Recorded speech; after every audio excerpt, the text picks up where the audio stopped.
Nih, riwayat dia diriwayatkan dari nama saya pula periwayatnya, Abdul Somad.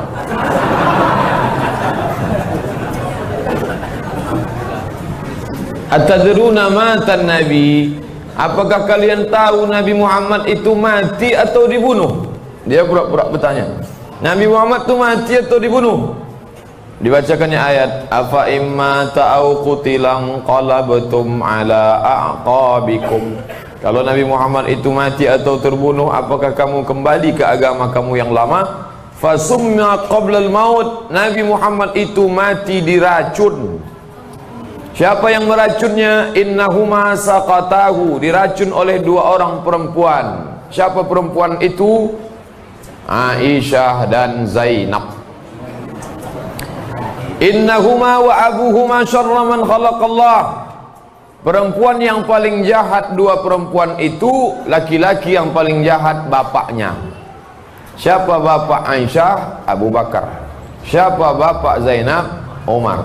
Yang paling jahat Aisyah dan Zainab, yang paling jahat laki-laki Abu Bakar dan Umar.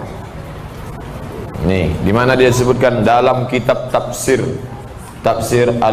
Al-Ayyash.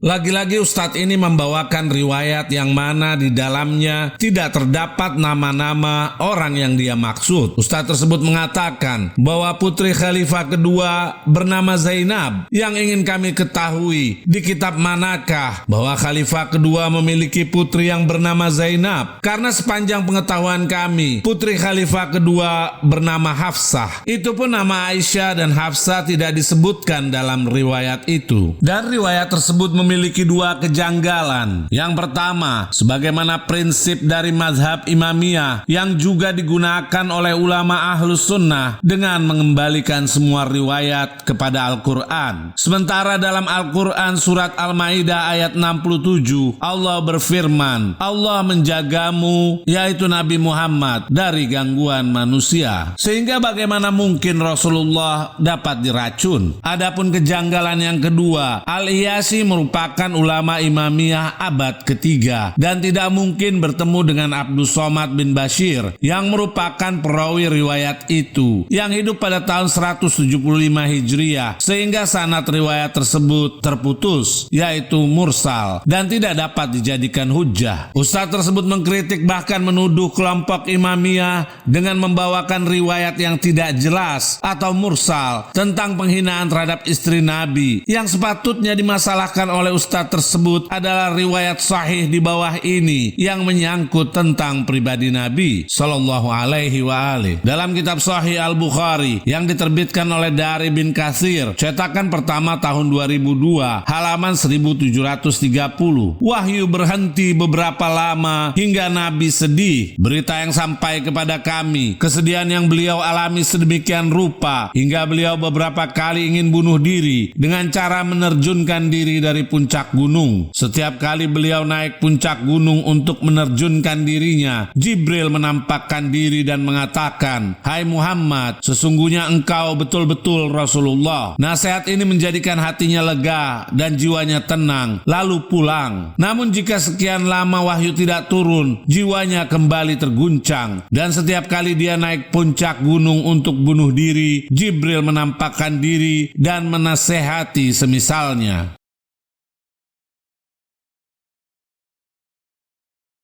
Sekarang mari kita lihat apa hukumnya orang yang bunuh diri. Dalam kitab yang sama, halaman 1462, hadis nomor 5778. Dari Abu Hurairah, Nabi bersabda, barang siapa yang menjatuhkan diri dari gunung untuk membunuh dirinya, maka dia akan di neraka jahanam menjatuhkan diri di dalamnya, kekal di dalamnya selama-lamanya.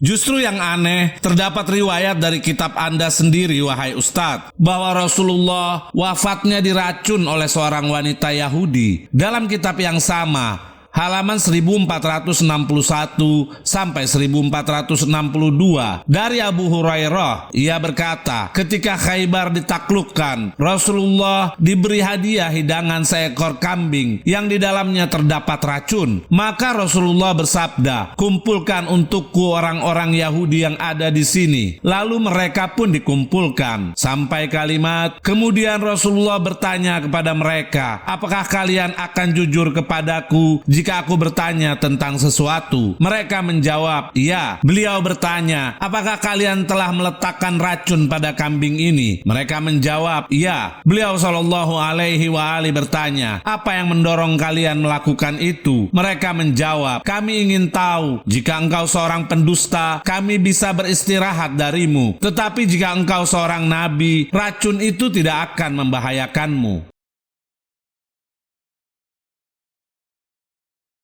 Dalam riwayat tersebut, Nabi menegaskan bahwa beliau SAW tidak mempan diracun. Jika itu terjadi, maka beliau SAW dianggap pendusta oleh orang Yahudi dan bukan seorang Nabi. Sedangkan terdapat riwayat yang pemirsa dapat menilai sendiri. Dalam kitab yang sama, halaman 1086, hadis nomor 4428, Aisyah berkata, Nabi SAW berkata pada masa sakit yang menyebabkan beliau wafat, wahai Aisyah, aku masih terus merasakan rasa sakit dari makanan yang pernah aku makan di Khaybar, dan inilah saatnya aku merasakan terputusnya urat nadi karena racun tersebut. Kami serahkan penilaiannya kepada para pemirsa.